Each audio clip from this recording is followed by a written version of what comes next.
বিশ্বের সবচেয়ে বড় বিজ্ঞানী কে? যে লেখক, যে পাঠক, একটা বই লিখছে 100 জন মানুষের জীবন কাহিনী। কতজন মানুষের জীবন কাহিনী? 100 জন। কিন্তু এই ব্যক্তি খ্রিস্টান। যে ব্যক্তি কি করছে? এই জীবন কাহিনীগুলো লিখছে। এই ব্যক্তি কি? খ্রিস্টান। ওই জীবন কাহিনীর ভিতরে সর্বপ্রথম ফার্স্ট জীবন কাহিনী হইল আমাদের নবী মুহাম্মদ রাসূলুল্লাহ সাল্লাল্লাহু আলাইহি ওয়াসাল্লাম। সে কি খ্রিস্টান? সে আমার নবীর নাই রাখতে পারতো।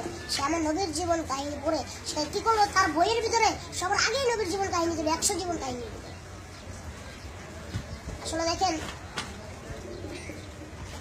দুনিয়াতে আল্লাহ রাব্বুল আলামিন যত রাসূল, যত পয়গম্বর প্রেরণ করছেন, তারাও অনেকেই আল্লাহর হুকুম মানে না।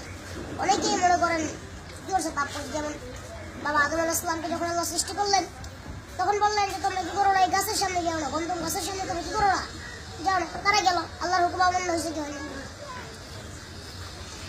মুসা আলাইহিস সালাম এক ইহুদি ব্যক্তিকে দাওয়াত দিতে গিয়ে তার মাথা এত খারাপ হয়ে গেল, সে কি করলো? ইহুদিকে থাপ্পড় দিয়ে মেরে দিল।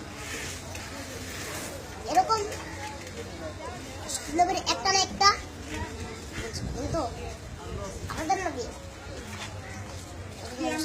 এত ভালো ছিল যে তার জীবনের ভিতরে কোনো ভুল নেই। তার জীবনের ভিতরে কোনো কি নেই? কোনো ভুল নাই। এখন আল্লাহ নবীর জীবনের মতো আপনার আমার জিন্দগি যদি আমরা করতে পারি, যেমন ধরেন আল্লাহ নবীকে এক ব্যক্তি একটা থাপ্পড় দিলে আরেকটা গাল দিচ্ছে, থাপ্পড় দেওয়ার জন্য কিছু কি দেয় না। আর আপনারা আমার আজকে একটা থাপ্পড় দিলে আমি কি করবো? একটা থাপ্পড় দেবো। এই কারণে কাজে আপনি আমি আমরা সবাই চেষ্টা করব আল্লাহ নবীর জীবনের মতো জীবনী গঠন করা। তারপর দেখেন আল্লাহ নবীর জীবনীতে যুদ্ধের ভিতরে কি করা হয়, কি বলছে যে আল্লাহ নবী যুদ্ধ করতেছে। এক সময় কাফিররা দেখলো যে আল্লাহ নবীর দলের সৈন্যের সাথে বাড়া দিতেছে, কাফিররা কি করলো? লুকিয়ে গেল। কোথায় লুকিয়ে গেল? এক পাহাড়ের পিছে। এবার আল্লাহ নবী সাল্লাল্লাহু আলাইহি ওয়াসাল্লাম কি করলেন? তারা চিন্তা করলেন যে না, যখন তারা চলে গেছে আমরা কি করবো? ওসব সাহাবায়ে কেরামরা চলে গেলেন, আল্লাহ নবী গাছতলায় একটু বসছে। তো এমন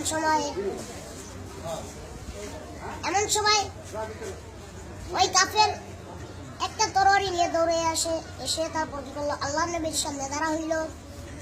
আল্লাহ নবীর গলার সামনে তরবারিটা ধরে বলতেছে যে তুমি তো খালি সবাইকে আল্লাহর দাওয়াত দাও, এখন তোমার আল্লাহকে আমার হাত থেকে তোমাকে বাঁচাইতে বলো।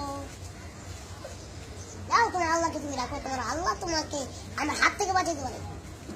এখন আল্লাহ নবী আল্লাহকে ডাক দেন, সঙ্গে সঙ্গে ওই কাফেরের হাত থেকে তরবারি কাঁপতে কাঁপতে কি হলো? মাটিতে পড়ে গেল।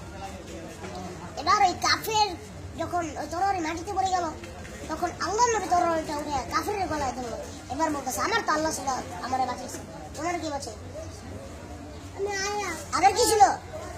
আমার কি ছিল? আমার আল্লাহ ছিল, এই কারণে আমাকে বাঁচিয়েছে। কিন্তু তোমাকে কি বাঁচাবে? তুমি তো আল্লাহকে মানে না।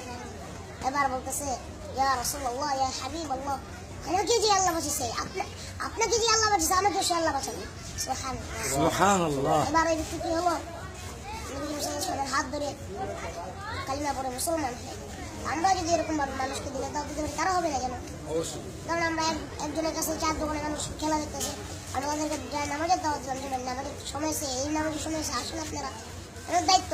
আল্লাহ নবী কি করছে? কাফেরদের ডেইলি দাওয়াত দিচ্ছে, মাইর খেয়েছে, তারপর আমাদের দাওয়াত দিচ্ছে। আমরা যদি এরকম ভাবে দাওয়াত দিতে পারি, আমাদের বাংলাদেশের সমস্ত মুসলমান এবং যুবক, খাস করে যুবকেরা ইসলামের পথে আসবে। আল্লাহ পাক রব্বুল আলামিন আমাদের তৌফিক দান করুন। আমিন। আমিন। আলহামদুলিল্লাহি রাব্বিল আলামিন। আসসালামু আলাইকুম। ধন্যবাদ।